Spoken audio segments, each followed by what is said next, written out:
Sorry, দেখতে পাইনি। Hello, একজনের ভাড়া, একজনের ভাড়া হচ্ছে আপনি দুজনের ভাড়া দেবেন।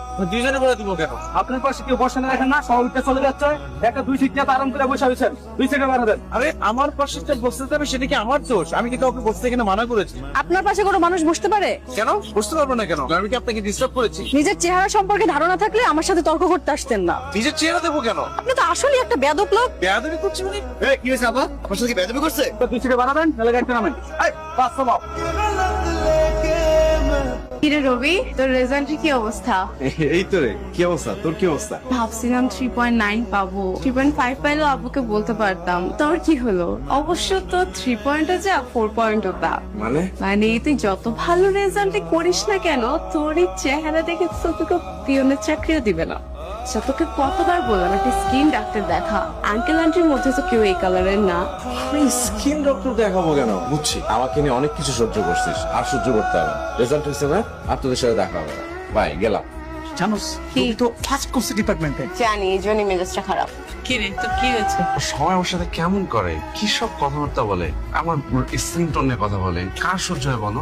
ওরা কি বোঝে নাকি? তুই তোমার সোনার টুকরো ছিলি। দেখো, তুমি আমাকে বললে সোনার টুকরা, হীরের টুকরা বলতে পারলে না। মায়ের কাছে সোনার টুকরো, হীরের টুকরো সবই সমান। বিহান, সামান্য সময় আপনাকে পড়াই, আপনি যদি এই সময় ফোন নিয়ে ব্যস্ত থাকেন। রবি, আন্টি, তোমার টাকাটা। আন্টি টাকা কিসে? টিউশনির টাকা। টিউশনের টাকা? আন্টি মাস তো শেষ হয়নি। মাস শেষ হওয়া লাগবে না, রিহান তোমার কাছে আর পড়তে যাচ্ছে না। কেন আন্টি, কোনো সমস্যা? ও নাকি তোমার মতন আনস্মার্ট ছেলের কাছে আর পড়বে না। আর কালকে নাকি তোমার সাথে রিহানের রাস্তায় দেখা হয়েছিল, তুমি নাকি ওকে দেখো না দেখার ভান করে চলে গেছো। তুমি আর এসো না, নিজে ভালো থেকো আর ওর জন্য দোয়া করো। হ্যাঁ ঠিক। ও আচ্ছা।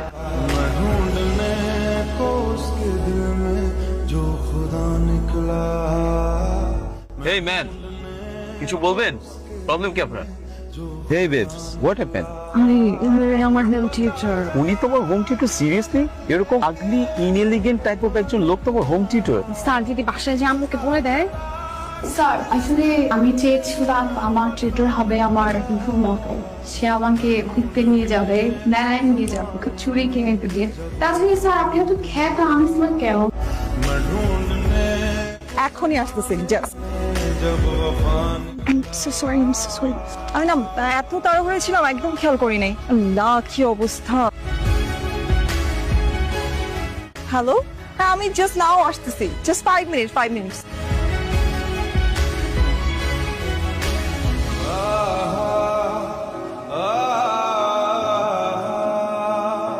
আপনার তো দারুণ রেজাল্ট। Thank you sir. আপনি জব রেসপন্সিবিলিটিটা জানেন? ক্লায়েন্ট ডিল করা, ক্লায়েন্টকে নাইসলি মেইনটেইন করা। আমরা তো মাল্টি ন্যাশনালদেরকে নিয়ে ডিল করি, সো আপনাকে এই ক্লায়েন্টগুলোকে খুব নাইসলি ডিল করতে হবে। আমি যদি ঠিকঠাক ট্রেন আপ হই, আমি শিওর যে আপনাদের যে জব রিকোয়ারমেন্ট সেটা ফুলফিল করতে পারবো।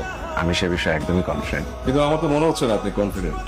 বস, আপনি একটু ওনার দিকে তাকিয়ে দেখেন, মানে ওনার লুকসটা কেমন যেন ম্যারা, স্মার্টনেস নাই, স্পার্কটা নাই চেহারায়। দেখো জুয়েল, আপনাকে যখন আমি প্রথম দিন দেখেছিলাম সেদিন কিন্তু আমার এই একই রকম ফিলিংস। আজকে আপনি এই কোম্পানিতে টেবিলের এই পাশে বসে আরেকটা লোকের চাকরি দিচ্ছেন। ইটস ওকে স্যার, এই জবটার জন্য আমি যদি কেপাবল না হয়ে যে আসলে কেপাবল তাকে আপনারা সিলেক্ট করেন, আমি শিওর সেটা বেটার হবে। Thank you sir. বসেন। উই নিড একটা কনফিডেন্ট মানুষ আপনার মতো। এইরকম একটা কনফিডেন্ট মানুষ আমাদের দরকার। নেক্সট উইকে জয়েন করলে। জি স্যার। সত্যি করে বলতো, তোর কি কোনো পছন্দ আছে? না মা, পছন্দ থাকলে তোমাকে বলতাম না। তাহলে তার আব্বাস আঙ্কেলকে বলি একটা মেয়ে পছন্দ করতে। এখন খরচটা কয়েকগুণ বেশি বেড়ে যাবে। না, আমাদের মনে হয় একটু প্রিন্টিং বিষয়টাও একটু নজর দেওয়া উচিত। প্রিন্টিং এ অনেক বেশি কাভারেজ আসে। Right, you are right. আপনার অ্যাম্বাসেডাররা যেহেতু থাকবে, পাবলিকও থাকবে। হ্যাঁ মা, বলো। বাবা, আজকে সন্ধ্যার সময় একটু তাড়াতাড়ি বাসায় চলে আসিস। কেন বলো তো? আজকে মেয়ে পক্ষ তোকে দেখতে আসবে। মা, আবার মেয়ে পক্ষ? এই যে ছবি দেখাইছি এই ছেলে নাকি? আমাদের যে ছবি দেখানো হয়েছে সেই ছেলে তো ফর্সা ছিল, এই ছেলে তো কালো। হ্যাঁ তাই তো। অরিজিনাল কালার বের হয়ে গেছে।